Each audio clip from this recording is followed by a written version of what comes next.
Exploring leaders is for up-and-coming leaders, so people that are staff people, to engage them, and they may have the potential to be leaders in the organization. Management development. And one of the things that we educated them on recently is the multi-generational workforce, is helping them to understand that you're going to have 4 generations working together. We provide mentors. This is something that the millennials really look for, mentors, and they particularly want the baby boomers to be their mentors. We can't always promise that, but we do have increased our mentor program.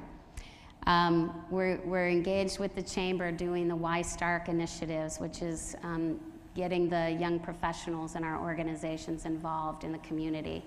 We've increased our community involvement through Habitat for Humanity, United Way, the Relays for Life, Adopt a Need, and so on, because a lot of our generations, especially the younger generations, want to give back to the community.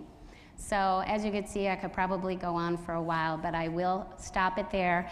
I guess what it boils down to is, you know, one of the greatest things that our employees value about Altman is job security.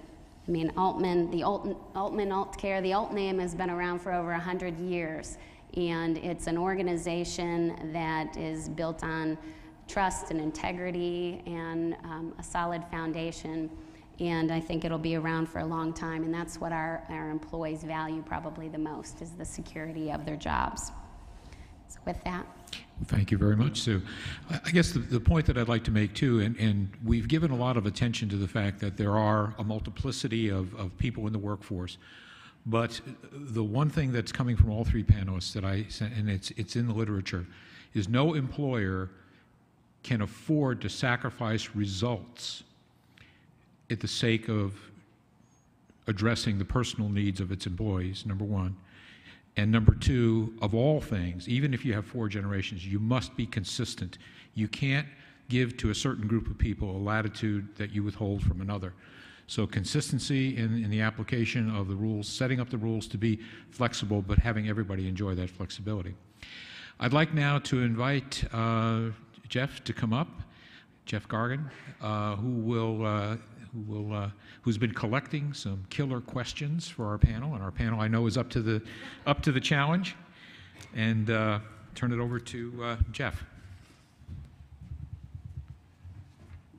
Thank you, Frank. Baby boomer.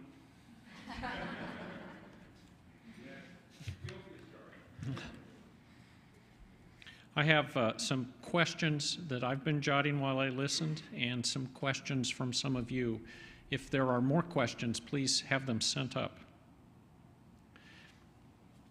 I'd like each of you to address this question. When you're recruiting people to Stark County from outside, Generation Y, millennials, what do they tell you? What do they want to know besides the job? What do you need to tell them to persuade them to come here besides the job, the pay, the benefits, all that? What else do they want to know? Tracy, can you start? When we look at this, I often refer to Richard Florida's book, The Rise of the Creative Class, where it talks about how individuals are looking for more than just that job, looking for more than the pay and the benefits and those things. They're looking for communities where they can thrive. So they're enjoying where they work and they're enjoying where they live. One of the things that we stress to our millennials when they come in to interview, we have what we call super days. So we interview on campus, and then we bring them all to Canton for the developmental programs. And what we've done is worked very closely with Y Stark, and would always have a member of Y Stark, and in some cases Denny as well has come to these events and really shared what Stark County has to offer, because it's much more, we feel confident in what we're able to offer in terms of the opportunity, the development, and tapping into all of those things that the millennials are looking for from that perspective. But they want to know that they're going to have a vibrant environment to live in, a vibrant environment where they can volunteer, where they can be engaged, and to really enjoy their time outside of work. Okay. Susan? Well, we do hire some people outside of Stark County, but I would say the majority are in this area, Stark Summit. But if we do, I guess what we stress is, you really have it all here. You have a great community, lowest cost of living around. You've got great schools, you have great colleges. We were having that discussion before lunch. And you have access to the arts. You have great employers. It's just, there's a lot of great things about Stark County. And although the weather is always something that's a challenge, it's, you tell them it's only a couple months out of the year, and the spring is beautiful and the fall is beautiful. And you can even get through winter if you like some winter sports. And I'm a transplant from Buffalo, New York, so the weather here is beautiful. So, so I think that it's a very well-rounded community. It has a little bit of everything, and I think that helps attract people. Geoff, what do you find bringing people from outside? Well, number one, being the size that we are, we're not bringing high volumes of people. The few that we have, they've really come for two reasons.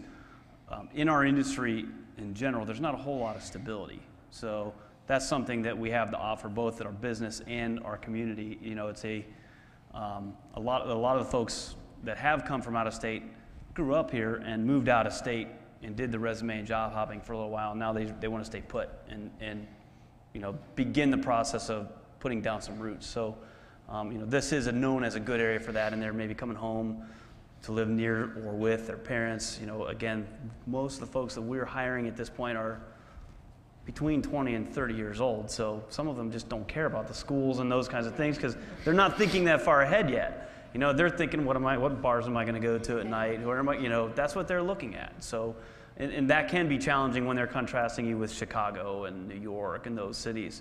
However, the pace of life and the lifestyle and the security that this area offers are some of the things that we talk about. And then the couple that have come here that didn't grow up in this market, those are the things that attracted them, I think, is just stability. The cost of living is a big factor.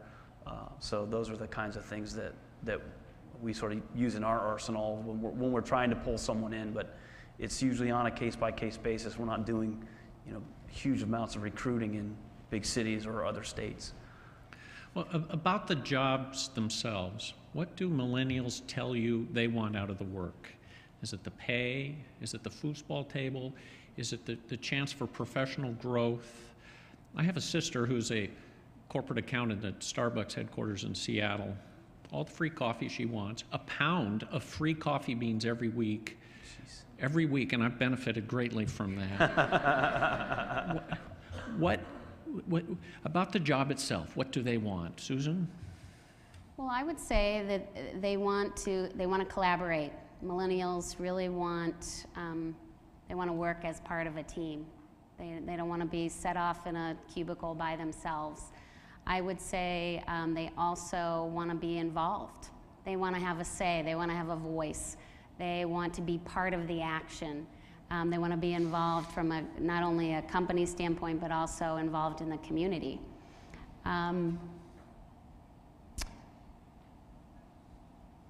I would say they want the opportunity for growth. I mean, they want to be challenged. The millennials are known as great multitaskers, so they don't want just one thing to do. They throw it at them, and they can probably handle it. Geoff? Well, the cubicle point was a good point because we actually just moved, and in the process of moving, we asked everybody, okay, do we want to be in offices, cubicles? Because we sort of had a blank slate in the place that we were moving into, so we could do whatever we wanted. So we took a vote, and without exception, everybody said just throw us in one big room and let us do our thing. And they rearranged their desks. I mean, there's no control. They're rearranging their desks.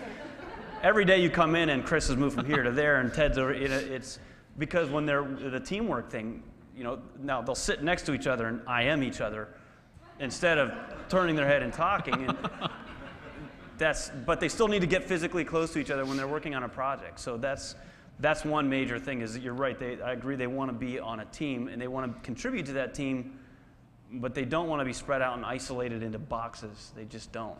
And when they're in the interview process, they want to know about those things. You know, that's one thing is they're smart. I mean, they know what they want. And one of the things that we were discussing this earlier as well is they want a schedule. That When am I going to, okay, I'm 22 years old, I just graduated